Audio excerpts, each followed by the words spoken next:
Muy buenas noches, querida audiencia. Tenemos un programa muy especial. Hoy va a estar con nosotros Julio María Sanguinetti y el futuro ministro de la Corte Suprema de Justicia, Gustavo Santa Cruz. Pero antes de entrar en tema, quisiera abordar y hacer un editorial con respecto a la última intervención del embajador americano y de la embajada americana. De nuevo han sido declarados ciudadanos paraguayos significativamente corruptos. Yo a dos de ellos los conozco superficialmente. Al doctor Bogarín una sola vez hablé con él, me parece un hombre de solvencia intelectual y muy lacónico, hablaba muy poco. Yo no quiero entrar a juzgar ni a Bogarín ni al actuario que fue declarado significativamente corrupto, ni tampoco al señor Beto Melgarejo. No me corresponde a mí. Yo carezco de facultades jurisdiccionales y lastimosamente los jueces paraguayos no están actuando como deben actuar. La Fiscalía paraguaya, la señora Sandra Quiñones, verdaderamente demostró ser un desastre, quizás muy comprometida a intereses oscuros. Y por eso es que el Paraguay no puede depurarse y por eso es que el Paraguay no puede lograr la autosuficiencia moral y la continuidad jurídica de sus instituciones. Necesitamos como una suerte de efecto enmendador que el embajador americano nos diga quién es corrupto y quién no es corrupto. Desde el punto de vista conceptual, cometeríamos los paraguayos un grave error si claudica en nosotros la idea de que lo que hace el embajador americano y la embajada americana es una intromisión en los asuntos internos del Paraguay. No puede claudicar en nosotros el sentido de que somos un país independiente. Este país tuvo que morir para ser libre. No estoy de ningún punto de vista haciendo un discurso nacionalista. Solamente quiero decir que las instituciones paraguayas deben ser autónomas y no pueden estar sometidas a las vulnerabilidades que pueden tener la embajada americana. En este último caso, a mí me sorprende mucho que a un actuario, no sé quién es, Ferreira, no lo conozco, lo hayan declarado significativamente corrupto. Sin embargo, la cabeza del Poder Judicial, hasta hace muy poco, el señor Antonio Fretes, no ha sido declarado significativamente corrupto. Y según denuncias periodísticas, estamos hablando de un señor que ha copiado, ha podido acumular una fortuna en millones de dólares. Me recuerda una anécdota que se le atribuyen a Franklin Delano Roosevelt, presidente de los Estados Unidos, varias veces reelecto en la década del 30 y en la Segunda Guerra Mundial. Franklin Delano Roosevelt supuestamente se reunió una vez con Tacho Somoza padre, Somoza García, o algunos dicen que fue con Leónidas Trujillo, el dictador de República Dominicana. Al escucharlo hablar, pronunció una famosa frase que dice: Somoza, maybe he's a son of a bitch, but he's our son of a bitch. Sí, Somoza puede ser un hijo de puta, pero es nuestro hijo de puta. Entonces, eso nosotros tenemos que reclamarle al embajador americano. Fretes era hombre de la embajada americana. Y los miembros de la Corte Suprema de Justicia nos van a aprender si es que el señor Fretes queda impune o es inmune a cualquier tipo de declaración de significativamente corrupto. La crisis de la democracia paraguaya se funda en el que el Poder Judicial ha sido manoseado por la clase política, ha sido manoseado por los poderes fácticos, ha sido manoseada por la corrupción y hoy también está siendo manoseada por la embajada norteamericana.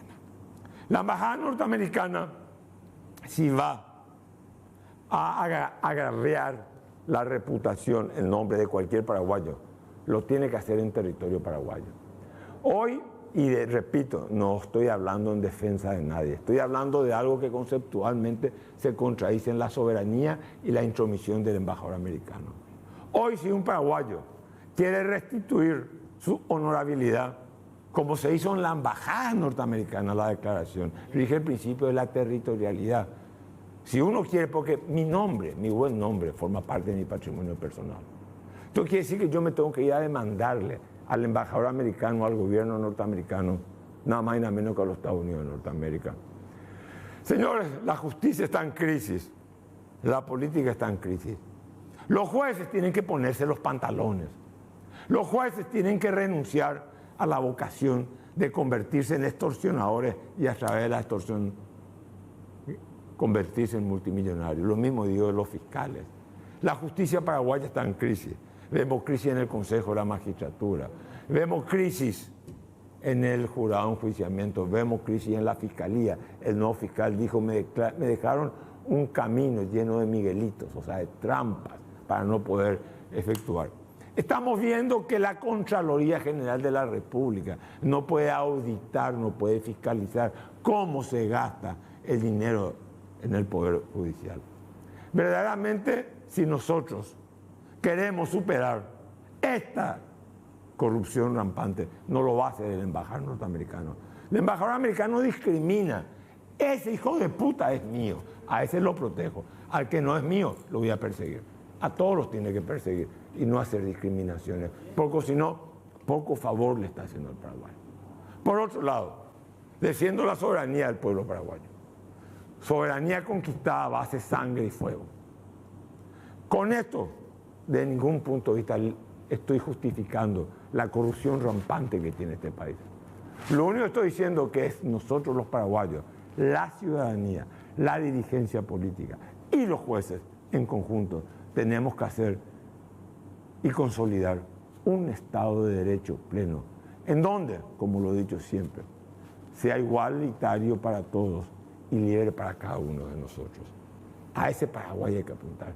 Y para eso la herramienta central será un poder judicial probo, independiente. Basta ya de la democracia amoral. Muchas gracias.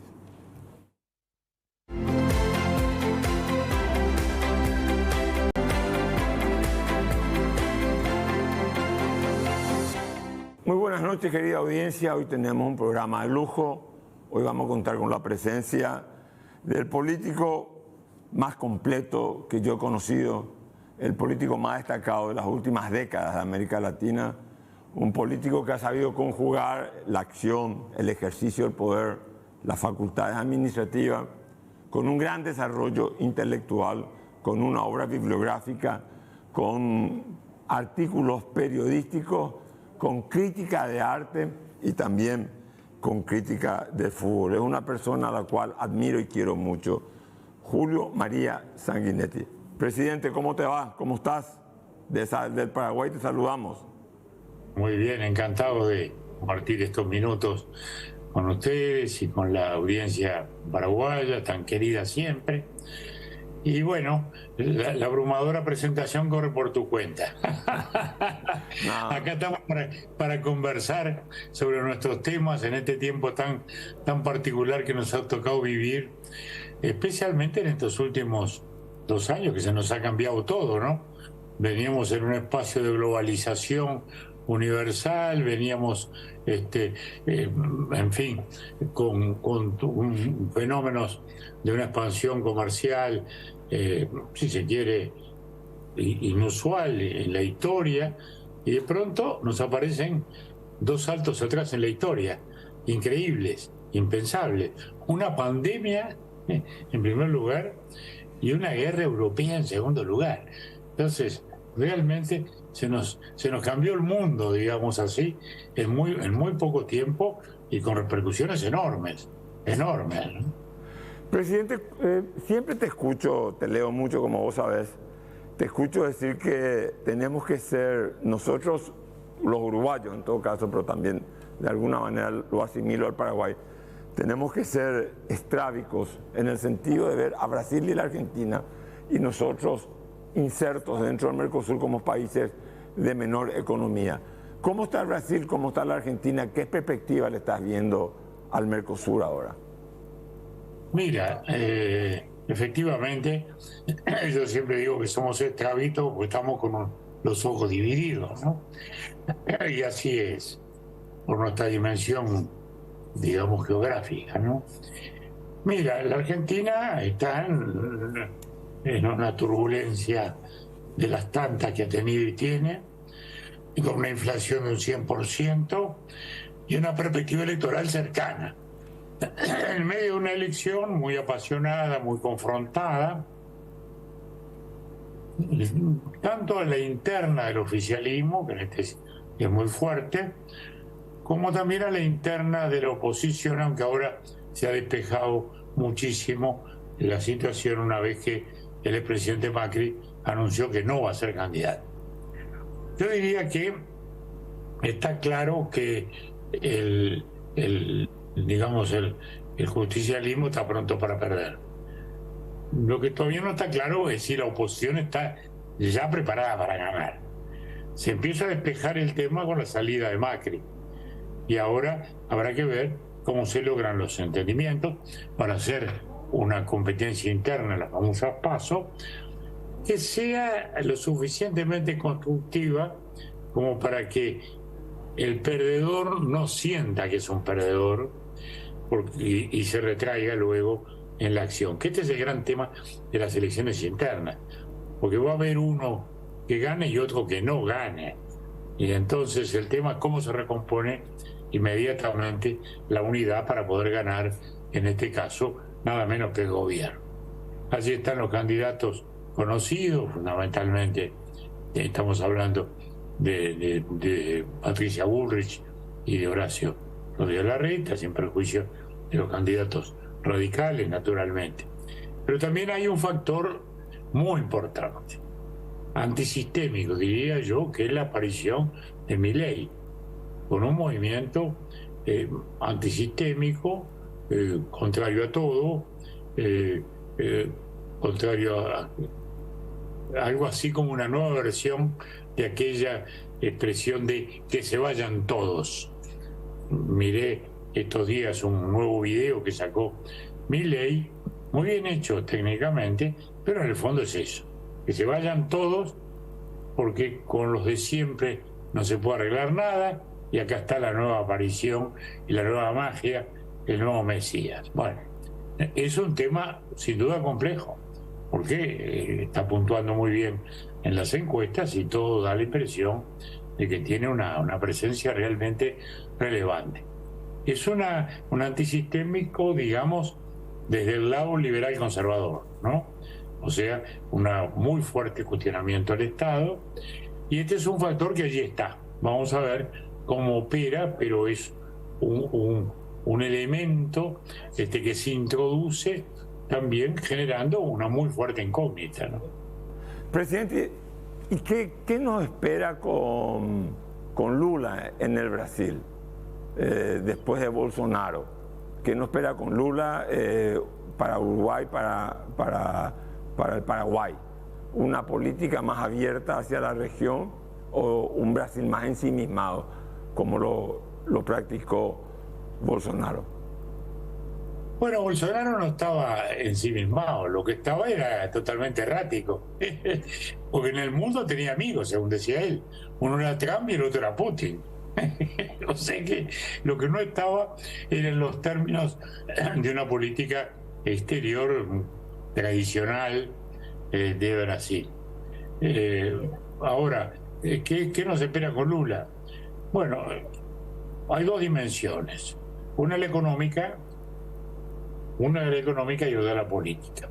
En la económica no veníamos mal con Bolsonaro, porque el ministro Guedes había sido un ministro serio y en términos generales había sido un factor de estabilidad para la región. O sea, toda la desestabilización política que generaba Bolsonaro en lo político, con sus dichos, con sus extravagancias, no se traducía en lo económico, donde, vuelvo a decir, había una conducción seria, discutible como todas, pero seria. Hoy estamos viendo un gobierno que cuestiona mucho al Banco Central. El Banco Central ha sido un factor muy importante en contener la inflación en Brasil, incluso en bajarla. Luego que aquí yo pongo una nota de cierta preocupación, porque sería muy importante mantener esa estabilidad. Naturalmente, el gobierno de Lula tiene promesas a cumplir, y son promesas caras, porque los derechos humanos fundamentales son gratuitos, la libertad de expresión del pensamiento es gratuita, pero los derechos sociales no son gratuitos, son onerosos. y hay promesas muy fuertes que quiere cumplir y naturalmente quiere despojarse del corsé de la regla y como consecuencia de algún modo cuestionar la acción del Banco Central, que ha sido en esa línea en que hablamos y que ha sido muy importante para el tema inflacionario. En el tema político, bueno, yo diría que va a ser un Brasil un poco más tercerista, que va a adoptar algunas decisiones discutidas o discutibles. Por ejemplo, autorizó el otro día el tránsito de un buque iraní o de unos buques iraníes que no había aceptado ni Argentina ni Uruguay. En fin, un poco esa posición muy también de la época de Celso Amorín, canciller, en una actitud, digamos, distante de los Estados Unidos, que es siempre un poco rechinante en un Brasil que ha sido históricamente un gran socio de los Estados Unidos. Pero en cualquier caso, Lula, la primera visita que hizo fue a Estados Unidos. De modo que no creo que quiera ir a ninguna situación de enemistad. Lo que sí se usa la imagen internacional para consumo interno. Normalmente los gobiernos de izquierda y los más populistas sin duda usan la variante de la política exterior para de algún modo tranquilizar a sus bases más radicales, a las cuales a veces le tienen que vender a cosas que lucen a ortodoxia, como es el equilibrio fiscal. El equilibrio fiscal no es ni de derecha ni izquierda, ni es ortodoxo ni anti-ortodoxo, pero luego a veces necesita de la comprensión. De modo que, bueno, yo diría que no esperamos grandes cambios, sí una visión más mercosuriana, eso es verdad, donde ahí además tenemos algunas diferencias, como es notorio, las que ha tenido Uruguay, que procura tener un Mercosur más abierto al mundo y no encerrado. Presidente, estamos en la región viviendo un momento, digamos, peculiar, en el sentido de que los dos países más grandes de América, México y Brasil, están en manos de gobiernos de centro-izquierda, en México con algunos rasgos o un discurso más populista, más excitado. Tenemos en Colombia la misma historia, tenemos en Chile, en Bolivia, en Perú, que es muy inestable, pero digamos con una situación de ingobernabilidad que lleva más de 60 muertos. La pregunta es la siguiente: ¿el populismo como respuesta política es el resultado de la explotación de los prejuicios de la gente? ¿Es el resultado de la insatisfacción? ¿O es que este nuevo mundo de redes, este nuevo mundo en donde las redes compiten con la prensa versus el poder político, genera un escenario proclive a que puedan surgir liderazgos con estas características? Bueno, dos o tres razonamientos muy importantes. Primero, esto no ha sido una oleada de izquierda, como se decía, como lo anterior tampoco había sido una oleada de centro-derecha. Lo que hubo es una oleada antigobiernos que le dio a los partidos de oposición una posición más favorable. Probablemente en la Argentina este año hay un cambio. Iba a ser hacia el centro y no hacia la izquierda. De modo que eso tampoco, como decimos, es algo automático. Vuelvo a decir, puede haber cambios en esa dirección. Los populismos son mecanismos para la conservación del poder, que en este caso han sido el resultado de debilidades de la democracia. Empezando por Venezuela. No fue Chávez el que liquidó los partidos tradicionales de Venezuela. Fue al revés. Los partidos tradicionales de Venezuela, los adecos y los copellanos, Acción Democrática y Democracia Cristiana, se habían debilitado mucho por temas de corrupción, etcétera, etcétera. Y ahí, en ese espacio, es que aparece Chávez como una respuesta a ese debilitamiento de los partidos. Lo mismo ha pasado en otros países. Y es preocupante en la medida en que han quedado encerrados entre extremos. Porque pensemos Chile. Chile era un poco el ejemplo en los últimos años después de Pinochet, habían logrado mantener el ritmo de la economía que venía democratizando el país. Y había habido, bueno, dos gobiernos demócratas cristianos, don Patricio Elwin y Frei, había habido 3 gobiernos socialdemócratas, la doctora Bachelet y nada menos que Ricardo Lagos, y 2 gobiernos liberales conservadores de Piñera. Pero Chile mantenía el crecimiento, y luego, en 2019, viene una especie de revuelta popular. Y a partir de allí, Chile empieza un proceso de desestabilización que culmina con una elección extravagante.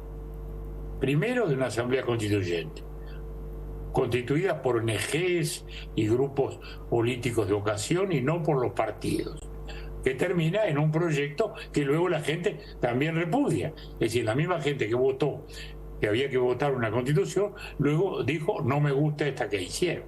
Fíjense. Y luego entonces termina la elección nacional, paralelamente a todo esto, en 2 extremos. Un candidato muy de derecha y un candidato muy de izquierda, de origen de la dirigencia estudiantil, como era Boric. Entonces, en esos 2 extremos se produce la definición. Y se define más por rechazo que por adhesiones, que ese es un tema que se está dando mucho. Es decir, las elecciones más por la positiva se resuelven por la negativa. Y bueno, y ahí llega Boric, cargado de buenas intenciones, cargado de generosas intenciones, pero que ahora empieza a chocar con la realidad. Ya sus planteos muy de la ensoñación propia de un dirigente estudiantil empieza a chocar con la realidad. Primero choca con la realidad porque se jugó apoyando a ese proyecto de reforma constitucional y lo perdió. Propuso ahora una ley de reforma tributaria y fracasó en el Parlamento también. Es decir, está en un acomodamiento a la realidad muy complejo. Yo diría que no vemos un riesgo de institucionalidad democrática, pero sí vemos una muy baja capacidad de gobernabilidad.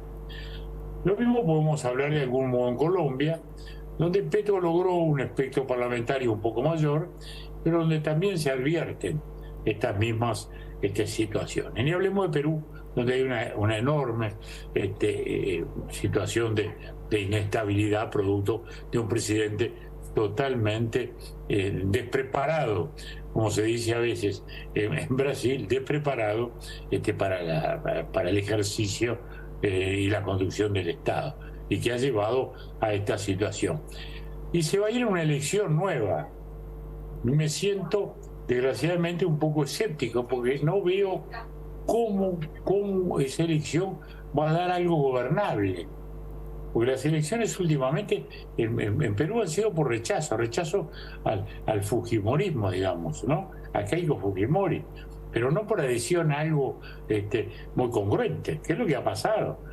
Entonces vamos a tener de nuevo una constelación de minorías que desgraciadamente uno no advierte cómo le va a dar estabilidad al país. De modo que estamos con democracias complejas en América Latina, y eso, tanto para Paraguay como Uruguay, que somos países hoy estables, nos está mostrando las cosas que tenemos que conservar, las cosas que tenemos que cuidar para no entrar en estos procesos de desgaste partidario y de desgaste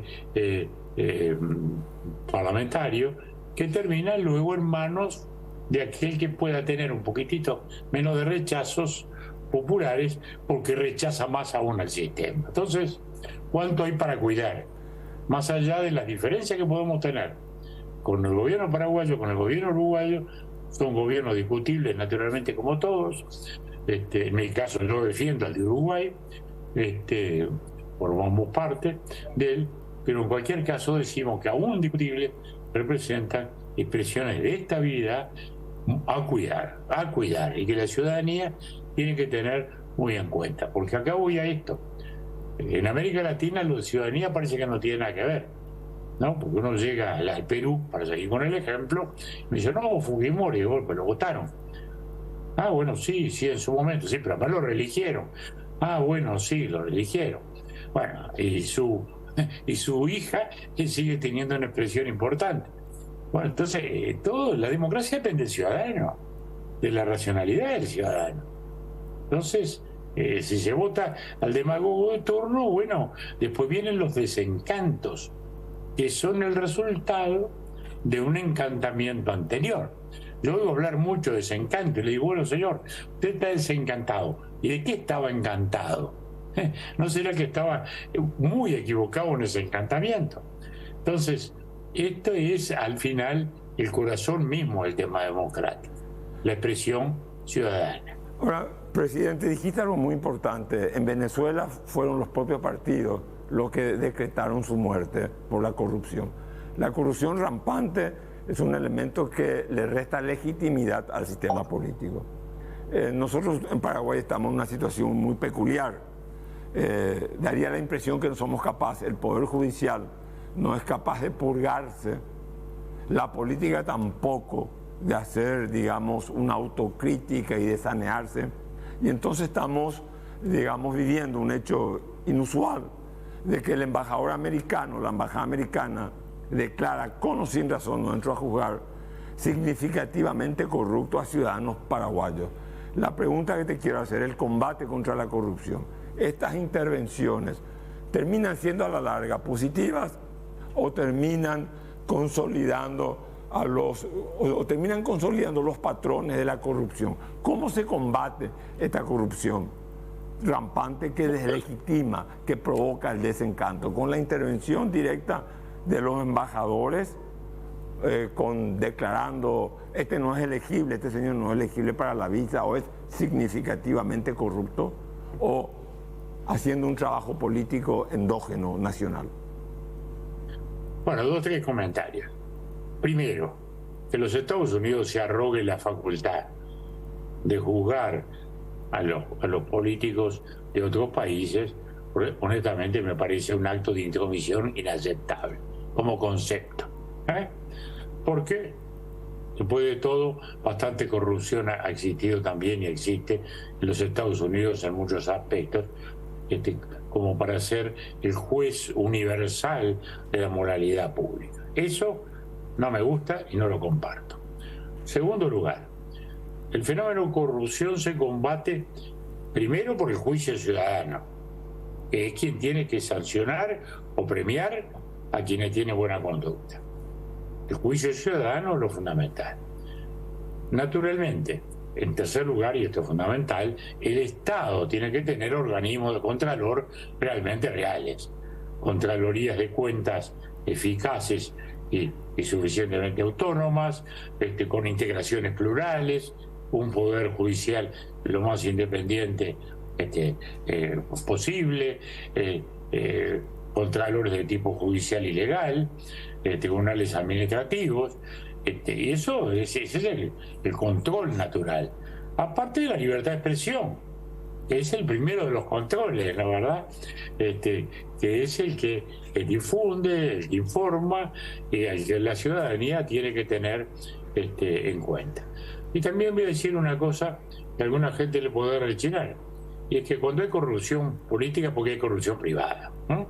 Porque si hay un corrupto público, hay un corruptor privado. Y eso es grave, es decir, porque es la sociedad la que se acostumbra a eso y la sociedad la que tiene que reaccionar. Entonces, para eso tenemos la democracia, justamente para que la gente realmente castigue o premie. Entonces, allí está el nudo de la cuestión. Correcto, presidente, te dejamos, pues sabemos que tenés muchas cosas que hacer. Un gran saludo a la señora Marta, a Julio Luis, a Julio Eduardo, a todos. Y estamos en contacto. Te agradezco mucho por participar e ilustrar e iluminar el debate político latinoamericano en general. Muchísimas gracias. Felicitaciones por el programa, que parecería que ya se va instalando bien en la audiencia paraguaya. Y como siempre estamos a la orden para comentar nuestras realidades tan importantes, con el afecto de siempre, a tu acción periodística y literaria, que ha pasado a ser realmente muy, muy relevante.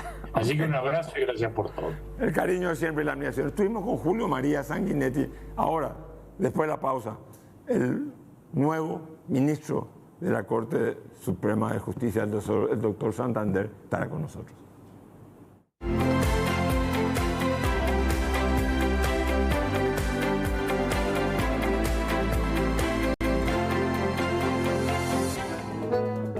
Bueno, estamos, como habíamos anunciado, después de hablar con el presidente Sanguinetti, estamos con el recién electo, hoy todavía, digamos, ministros en expectativa, porque tiene que jurar todavía, el doctor Gustavo Santander. Él es un hombre de una trayectoria dentro del Poder Judicial, ya había candidatado con anterioridad para el cargo de la Corte Suprema de Justicia, fiscal general del Estado, tiene una sólida formación jurídica, aparte del conocimiento empírico, es como diríamos de la casa, o sea, no viene del sector político, no viene de la profesión, viene del Poder Judicial.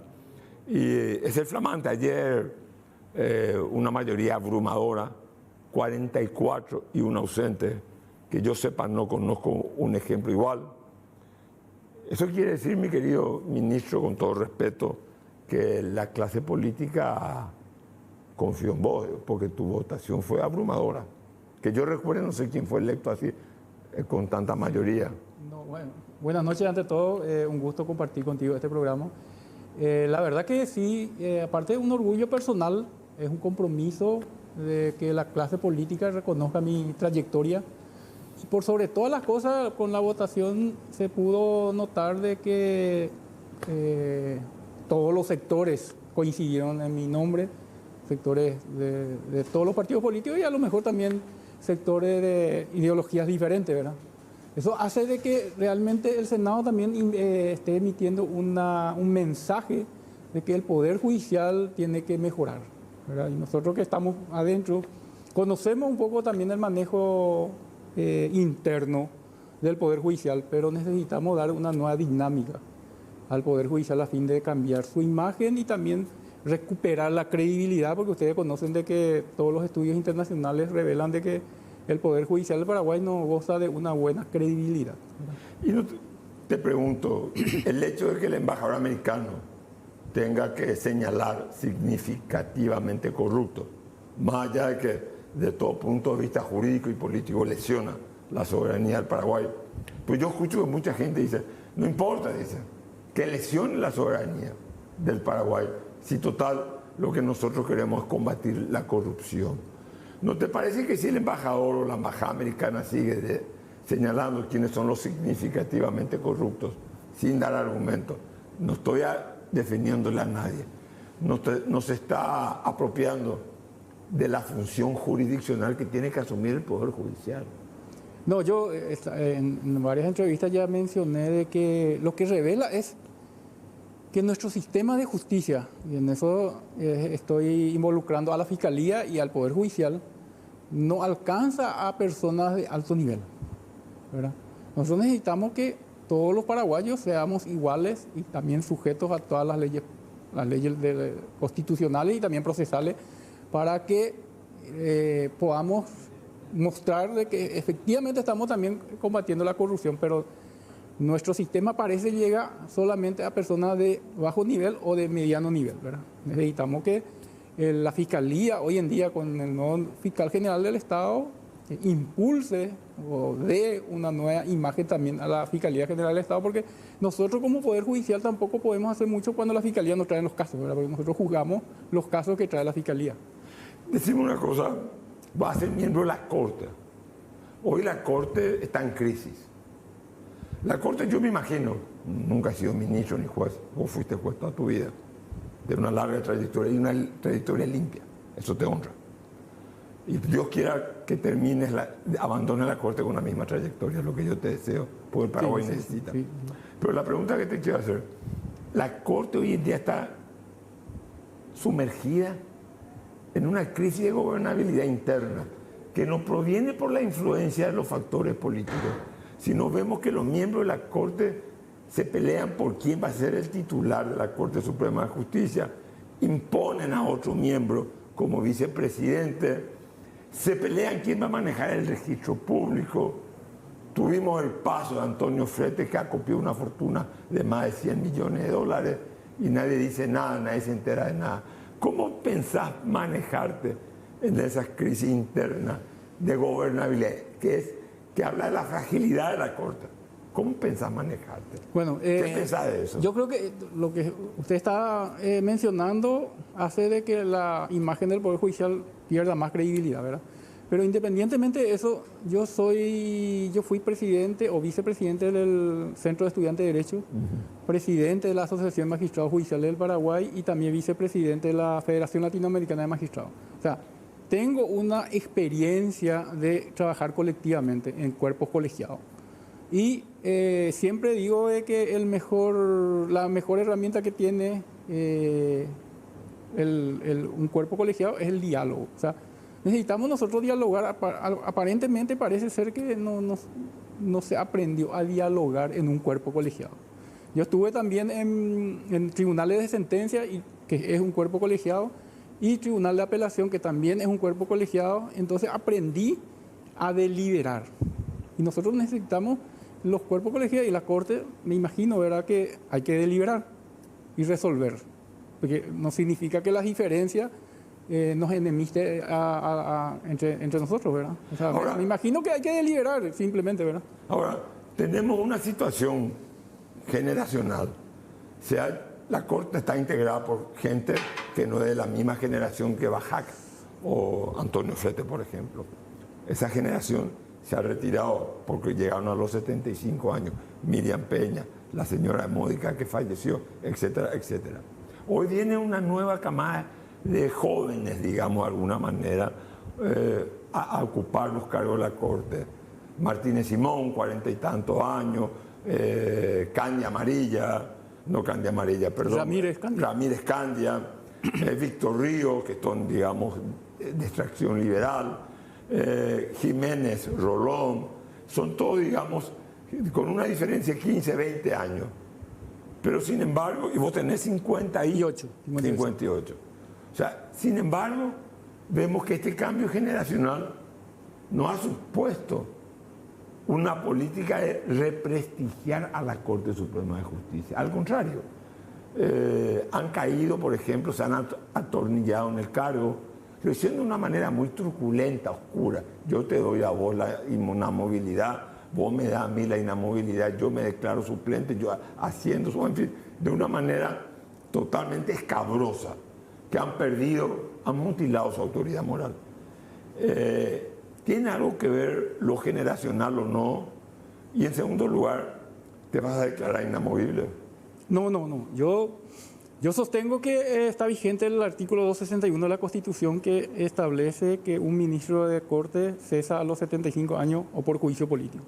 Y no pienso mover absolutamente nada porque espero que los órganos del Estado respeten la Constitución. En este caso, el Consejo de la Magistratura, en todo caso el Poder Judicial o el Senado, que también tiene la doctrina de que confirma quién ha designado, ¿verdad? Entonces, yo no pienso accionar porque no considero que ningún órgano del Estado pueda violar la Constitución Nacional, porque claramente para mí está vigente el artículo 261. O sea que si hiciste un buen trabajo en estos 5 años y puedes volver a presentar tu currículum en el Consejo de la Magistratura, volverías a concurrir, eso está legítimo, volvería a concurrir y ser de nuevo, no apelarías al camino de la inconstitucionalidad. No, yo lo que considero es que el ministro de Corte es a ser designado, cesa automáticamente a los 75 años. Para vos entonces... Pero sí, entonces, ya tiene una inamovilidad a partir de su designación. Pero entonces te vas a tener que declarar inamovible también, como hicieron todos. Pero yo no considero que alguien pueda... No sé, ¿quién puede llamar al cargo si se cumplen los 5 años? ¿Quién tiene que llamar? ¿El Consejo de la Magistratura? ¿Puede llamar al Consejo de la Magistratura? ¿Puede violar la Constitución? El Consejo tiene que convocar. Eso fue la idea. La idea de los constituyentes, yo fui constituyente, fue que 5 años vuelve a concursar, se le confirma 5 años y se queda permanentemente. Esa es una de las teorías. Claro, la interpretación. Pero bueno, pero hoy todos los que se acaban de hacer esta actitud, todos se declararon inamovibles por acción de inconstitucionalidad. No, una vez que alguien llame a concurso, me va a motivar a mí a revisar y analizar si tengo que accionar o no. Lo que yo no estoy de acuerdo es que uno tenga que firmar al otro su inamovilidad. O sea, me parece que no hay, o sea, no hay una claridad. Porque no puede haber una imparcialidad cuando vos sos ministro de Corte y yo te firmo a vos me firmás a mí, ¿verdad? Claro. O sea, no encuentro yo una legitimidad ni legalidad en esa actuación. Entonces, en todo caso, si alguien llama a concurso después de los 5 años, lo que haría es accionar y ver que la Corte se integre con juristas que no esté dentro de la Corte Suprema de Justicia. O sea, vos no sos partidario, no sos de la interpretación originaria de los constituyentes. 5 años, concurso. ¿Vos crees que uno tiene la inamovilidad? Yo sostengo que la inamovilidad ya se adquiere a partir de la designación y cesa a los 75 años o por juicio político. Si alguien tiene una interpretación contraria, tiene que también llamar a concurso o no, ¿verdad? Una vez que llame, bueno, yo analizaría qué hacer, ¿verdad? Claro, porque la perpetuidad ha significado muchos actos de corrupción en el Poder Judicial, de los ministros de la Corte Suprema de Justicia. Bueno, yo tengo otra interpretación, pero decime, ¿qué opinás con respecto a que la Contraloría no pueda supervisar, auditar, fiscalizar el manejo administrativo de la Corte? El manejo administrativo de la Corte tiene establecido en la Constitución una cantidad de presupuesto, pero va a ser una caja de Pandora. El día que se abra ahí va a salir cualquier cosa. Sí. Sabemos que hay ministros en la Corte que han nombrado a más de 100 parientes. Hemos visto las denuncias contra Antonio Fretes, de la denuncia contra el ministro Bajac. El Poder Judicial administrativamente, el dinero que le pagamos nosotros los contribuyentes, ¿no tiene que ser auditado por la Contraloría o debe ser auditado? No. Yo siempre sostuve que la... Porque hoy audita la segunda sala. Sí, el Tribunal de Cuentas. Bueno, ¿y vos cuál es tu opinión? No, yo siempre sostuve de que la auditoría, que la Contraloría General de la República es un órgano constitucional que tiene toda la potestad de auditar desde la Corte Suprema de Justicia, Fiscalía General y todos los entes del Estado, ¿verdad? O sea, no tiene por qué la Corte impedir que la Contraloría pueda auditar. Y yo lo dije ese cuando yo fui presidente de la Asociación de Magistrados Judiciales en el año 2011-2012, ¿verdad? Ya le exigimos a la Corte Suprema de Justicia que la Contraloría audite los recursos que se otorga al Poder Judicial, para que también la ciudadanía conozca cómo se utilizan esos recursos, ¿verdad? El tema del Tribunal de Cuentas es otro problema, porque tenemos solamente 2 tribunales de cuentas para todas las instituciones públicas. Necesitamos crear más tribunales de cuentas para el juzgamiento. De los contenciosos administrativos. De las rendiciones de cuentas de las instituciones públicas. Pero a vos te parece también que rindan cuentas, pero la Contraloría debe controlar el gasto administrativo. Debe controlar, debe entrar y controlar. Porque hay una acción de inconstitucionalidad también con el cual se ampara la Corte. Lo que no sé si esa acción de inconstitucionalidad se quedó siempre con la medida cautelar o se resolvió el fondo de la cuestión. Nunca supe.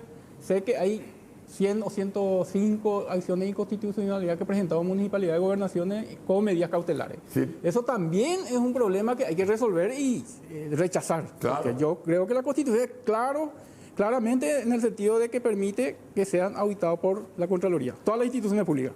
Inclusive el Poder Judicial. El Poder Judicial. Y te pregunto, yo entiendo que vos formás parte del Poder Judicial, porque muchas veces cuando uno forma parte de estos poderes, a mí me pasó lo mismo siendo parlamentario. Sí. Yo también defendía los intereses corporativos, por más que sean colorados o lo que sea, se desarrolla un espíritu corporativo. Y en el Poder Judicial también hay un espíritu corporativo que nunca es saludable. Pero la pregunta es que te digo, cuando vos llegues a la Corte, que estamos hablando un par de días, vas a solicitar que se revea esa posición, porque no le he visto a Víctor Río que haya hecho eso, no le he visto a la nueva generación de jóvenes en los cuales nosotros teníamos esperanza. Martínez Simón, un profesor destacado, resulta que todo el mundo se calla en eso y se pelean a ver quién administra el registro público, porque ahí está el dinero. La pregunta que te quiero hacer, vos en ese sentido, cuando llegue a la Corte, ¿pensás introducir estos mecanismos? No. Yo tengo un compromiso muy grande con el país. Yo hice toda la escala del Poder Judicial, yo empecé como juez de paz, juez de primera instancia, miembro de Cámara de Apelación y ahora Corte Suprema de Justicia. Y mi compromiso es la de revisar la situación en que está el tema de la acción de inconstitucionalidad que se haya presentado contra la Contraloría y solicitar que la Contraloría audite los recursos. Eso es algo que yo tengo ya desde hace, como le conté, cuando era presidente de la Asociación de Magistrados, porque hay que tener cuentas claras, porque ¿cómo vamos a solicitar recursos al Parlamento cuando nosotros no queremos que se revisen nuestras actuaciones o los gastos que se hacen? O sea, lo primero que haría es eso, y eso lo dije también cuando yo concursé para la Fiscalía General del Estado, de que solicitaría que la Contraloría ingrese a la Fiscalía General, y también hoy me comprometo también a solicitar que la Contraloría audite los recursos del Poder Judicial. Ese fue uno de nuestra lucha gremial. La segunda fue el tema que nosotros fuimos los primeros que denunciamos la feudalización de la justicia. Cada ministro de corte se asentaba en una circunscripción y se considera como dueño de esa circunscripción, y ninguno de los magistrados podían resolver causas muy grandes sin el permiso, el visto bueno del ministro o del ministro de la circunscripción. Entonces hoy hay ya una ley que establece de que tiene que haber rotación. Sos un hombre rico, ministro. Sos un hombre rico. Querés, porque te digo, están los que entraron al Poder Judicial y terminan siendo ricos. Tenemos el caso, las denuncias que se están publicitando ahora. Estoy hablando de dos, un liberal y un colorado, sí, porque no quiero ser de ningún punto de vista parcialista en esto. Para vos, el hecho de ejercer una jurisdicción, un cargo tan importante, la justicia, un bien tan hoy inaccesible para todos los paraguayos, como vos dijiste, pero un bien superior. Sí. Te pregunto, ¿tu objetivo es preservar ese bien superior, o es que sos como algunos otros que estuvieron en la Corte que terminaron siendo todos hombres con grandes fortunas? No, mira, autor, yo ya te pregunto una pregunta personal, porque te está viendo la gente. Agradezco porque yo ya hace 27 años que estoy en el Poder Judicial, ¿verdad? Y nunca aproveché el cargo para enriquecerme. Tuve oportunidad, pues yo manejé grandes casos. Ustedes saben el tema de la caída de los bancos, que, bueno, se discutía más de $100 millones en esa caída de los bancos. Los procesados eran gente poderosa, gente que tenían recursos económicos. Jamás pedí dinero ni tampoco recibí dinero. Y, bueno, tuve la ocasión de condenar a aproximadamente 40 a 45 banqueros, ¿verdad? O sea, yo demostré honestidad en el sentido de no recibir dinero, porque yo o sea, mi modo de vida, mi conducta, no revela de que yo busque enriquecerme en el cargo. O sea, a mí me gusta ser una persona normal, como cualquier otro, no tener casa de lujo, una mansión, una estancia o auto de alta gama. Prefiero terminar en la Corte siendo recordado como una persona que haya intentado por lo menos mejorar. No, porque imagínese usted cómo terminaron los ministros de Corte. Uno procesado, dos sometido a juicio oral, uno destituido por juicio político, otro creo que fue expulsado de una asociación, y bueno, y el último que hoy en día también revela de que evidentemente los ministros de Corte no manejaban bien la situación. Claro, por eso te digo que la perpetuidad en el cargo es un concepto antirrepublicano, pero en todo caso hay que garantizar la independencia. Te quiero hacer una pregunta, ¿te dedicas a la cátedra o no enseñas? Sí, no, yo me dedico a la cátedra sí desde el 2001, estoy en la Universidad del Norte, y hoy en día sí ya voy a tener que dejar porque quiero dedicar toda la hora que dispongo a la justicia para que podamos realmente mejorar y acelerar los procesos. Porque no sé si usted conoce, pero hoy en día la sala constitucional se usa mucho para trancar los procesos. Claro, con acciones inconstitucionales. Con las acciones inconstitucionales se traen los expedientes, terminan ahí 3, 4 años, prescriben, se extinguen. Entonces, al final, la gente no tiene justicia, ¿verdad? Y hay una sensación de impunidad por eso. ¿Cuál sala vas a integrar? La sala constitucional. La sala constitucional. Sí. Decime una cosa. El hecho que el embajador americano tenga que señalar significativamente corrupto o no es elegible para la visa, ¿No te parece que denigra a la justicia paraguaya? ¿Qué piensa la gente? No, la justicia no hace el trabajo. Está bien que haga el embajador americano. ¿Cómo te sentís vos como juez, como un hombre que administra justicia y tiene jurisdicción? Yo reconozco que tenemos que hacer una culpa nosotros los integramos del Poder Judicial, porque evidentemente que la sociedad esté aplaudiendo esa intervención revela que nosotros no estamos haciendo bien el trabajo, ¿verdad? O sea, tenemos que procurar mejorar. El desafío que tenemos es eso, que nosotros podamos hacer como paraguayos con nuestras instituciones, pero para eso también tenemos que mejorar nuestras instituciones, ¿verdad? Cuando te llama un político, ¿qué le vas a decir cuando te pida una sentencia? Mira, yo, por la experiencia que tengo, hace cuántos años he recibido diferentes tipos de pedidos, no, de sugerencias. No te puedo decir presiones, porque se deja presionar que quiere dejarse presionar, ¿verdad? Pero cuando, por ejemplo, yo fui uno de los que firmó la sentencia que declaró de que todas las declaraciones juradas de bienes de la Contraloría sean públicas, ¿verdad? Ahí sí recibimos muchos pedidos de gente que no querían eso se revele, ¿verdad? O sea, sea abierta al público. También tuvimos un caso en que, tuve casos en que yo impugné a la inhibición del ministro de Corte Suprema de Justicia, porque nosotros cuando los ministros se inhiben, nosotros integramos como Cámara, los miembros de Cámara de Apelación integramos, pero los ministros nunca fundamentaron. Entonces nosotros le dijimos, o yo y unos cuantos después, de que los ministros también son magistrados y tienen el deber de fundamentar su inhibición y no decir solamente con una providencia no acepto. O sea, tu trayectoria es una carta de presentación para decir vas a ser un juez independiente, probo. ¿Se puede ser juez sin ética? No, es imposible. No, imposible. No es imposible. Por eso él está diciendo el tema de la inamovilidad. Porque todos los ministros, todos los candidatos se fueron al Senado y dijeron, yo voy a estar solamente 75 años y luego voy a o renunciar o alejarme o no voy a presentar ninguna acción. Y al final, cuando asumen, lo primero que hace es declarar inamovible. ¿Te parece que es ético mentir a un órgano de la nación? ¿Un órgano constitucional de la nación? Estuvimos con Gustavo Santander, ciframos esperanza en él. Paraguay necesita justicia, Paraguay necesita jueces probos. Confiamos en vos, Gustavo. Gracias, doctor, gracias. Yo soy un ciudadano más, pero hoy te vio mucha gente. No le defrauda a esa gente. Queremos un país diferente. Sí. No, mi compromiso es absolutamente con la patria. Confiamos en vos. Con la patria, por sobre todas las cosas, no con ningún otro partido político. Mi compromiso es con la patria. Siempre fue mi compromiso con la patria.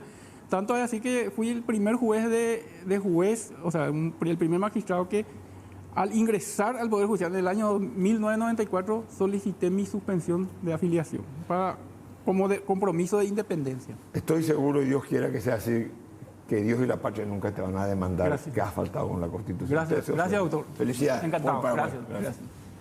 Lo estuvimos con Gustavo Santa Cruz. Nos vemos la próxima semana.